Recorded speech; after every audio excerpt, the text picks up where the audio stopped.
24 ta' frar 2017.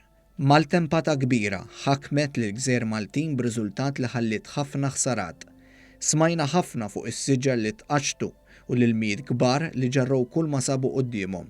Iżda Island Baħna li fil-port ta' Marsamxett fekruna kienet ukoll maqbuda fil-ħbula b'riżultat li ġarbet feriti gravi.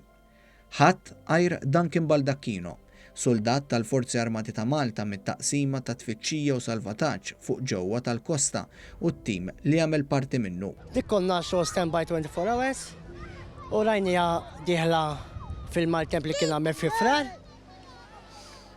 Il-fekruna kella ħafna ħbula, ġbieki, ma saqajja u permess ta' sħabi tal-kru. Badnija tal-lajnija. Unbat ċempilna ta' Nature Trust u ġewalija mal-ewwel. Għal 8 xhur sħaħ l-għaqda Nature Trust ħadet ħsieb il-fekruna u provdiet il-kura kollha neċessarja sabiex issalvah. L-organizzazzjoni talbet ukoll lil Duncan bħala is-soldat li salva sabiex itija isem. Għalli tija isem ta' Nature Trust u għatlu semmija għat-tifel tiegħi Janis. Illum il-fekruna Janis bħal twildet mill-ġdid u rritornat fil-baħar.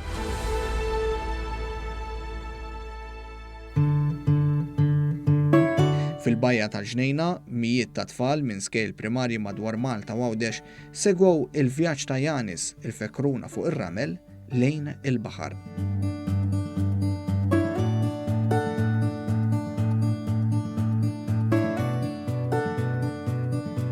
Vince Attard minn Nature Trust spjegalna wkoll kif il-fekruna ta' 12 sena u li tiżem madwar 20 kilogramma twaħħlilha apparat elettroniku li permezz tiegħu xjentisti u membri minn Nature Trust ikunu jistgħu jsegwu l-vjaġġ tagħha fil-baħar għal 5 xhur li ġejjin. Għamilnilha tracker, satellite tracker li daħ jkun magħha nisperaw għal 5 xhur li ġejjin fejn ittina informazzjoni fejn marret u fejn tkun il-fekruna. Dan l-avveniment mill-isbaħ kien immarkat ukoll mill-bidu ta' kampanja oħra bil-għan li toħloq kuxjenza ma' tfal tal-iskola dwar il-plastik fil-baħar u l-ħsara li jagħmel anki lil-fkieren.